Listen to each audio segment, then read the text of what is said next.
হবে আগামী 2 মাস 1 ইঞ্চি জমি ছাড়া যাবে না। Boycott BJP. আমি আবার সবাইকে বলে দিচ্ছি, এরা যদি বাংলায় 20টা আসনও পায়, এই 20 জন বিধায়ককে দিয়ে লিখিয়ে আবার বাংলার প্রকল্প টাকা বন্ধ করবে। তাই এদের রাজনৈতিক ভবিষ্যৎ আগে আমাদের অন্ধকার করতে হবে, গণতান্ত্রিকভাবে জবাব দিয়ে। যারা মানুষের ভোট নিয়ে জিতেছে, বিজেপির নেতাদের পায়ে ধরে বলেছে মানুষের টাকা বন্ধ করবে। আগে মানুষ ভোট দিত, ভোট দিয়ে একটু আশা আকাঙ্ক্ষা নিয়ে যে একটা জনপ্রতিনিধি নির্বাচিত হবে, আমরা এই জিনিসগুলো পাবো, বিপদে আপদে তার কাছে পৌঁছাতে পারবো। তিনি আবার গ্যারেন্টি দেন। 2024 সালে এসে বলেছিল মোদি গ্যারেন্টি। আর আসেই তো না, গ্যারেন্টি দেবে কোথায়? এমন দোকান যে দোকান গ্যারেন্টি দেওয়ার পরে উঠে গেল, দোকানের কোনো অস্তিত্বই নেই। আর মমতা ব্যানার্জির দোকানটা কালীঘাটে টালির ছাদের নিচে 40 বছর আগে যে পরিস্থিতিতে দোকানটা ছিল, আজও দোকানটা সেই পরিস্থিতিতে।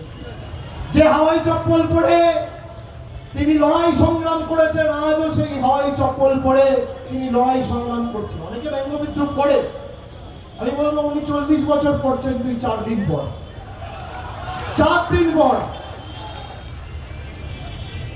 মমতা বন্দ্যোপাধ্যায় হাওয়াই চপ্পল পরে না।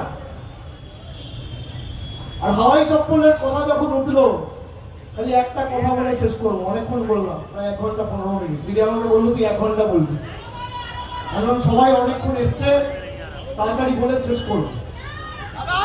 হাওয়াই চপ্পলের যখন কথা উঠলো, হাওয়াই চপ্পলের বাড়ি তো 26-এ খেতে হবে গণতান্ত্রিক ভাবে, কিন্তু মানুষকে বলে দিয়ে যায়, বিশেষ করে তৃণমূলের সৈনিকদের, যে যারা ষড়যন্ত্র চক্রান্ত করে বাংলা দখল করতে চাইছে, তাদের উদ্দেশ্যে বলে দিয়ে যাচ্ছি, যতই নাড়ো কলকাঠি নবান্নে আবার হাওয়াই চপ্পল।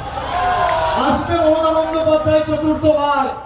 আর আমাদের লড়াই খালি তৃণমূলকে জেতানোর আর দিদিকে মুখ্যমন্ত্রী করার লড়াই নয়, বিজেপিকে 50-এর নিচে নামানোর লড়াই। এটা মাথায় থাকবে, এটা মাথায় থাকবে। আমার কথা যারা শুনছে, অনেকে আছে আমার সাথে সহমত পোষণ না করতে পারে। আমি বলবো না, আমি তৃণমূলের কথা বলছি, বা সাধারণ মানুষের মধ্যেও যারা আছেন, অনেকে আমার সাথে সহমত পোষণ করবেন, অনেকে আমার সাথে ভিন্ন মত রাখতে পারে। যারা ভিন্ন মত রাখবেন তাদেরকে বলবো, বিজেপিকে বলুন রিপোর্ট কার্ডটা নিয়ে আসতে আর শ্বেতপত্র প্রকাশ করতে।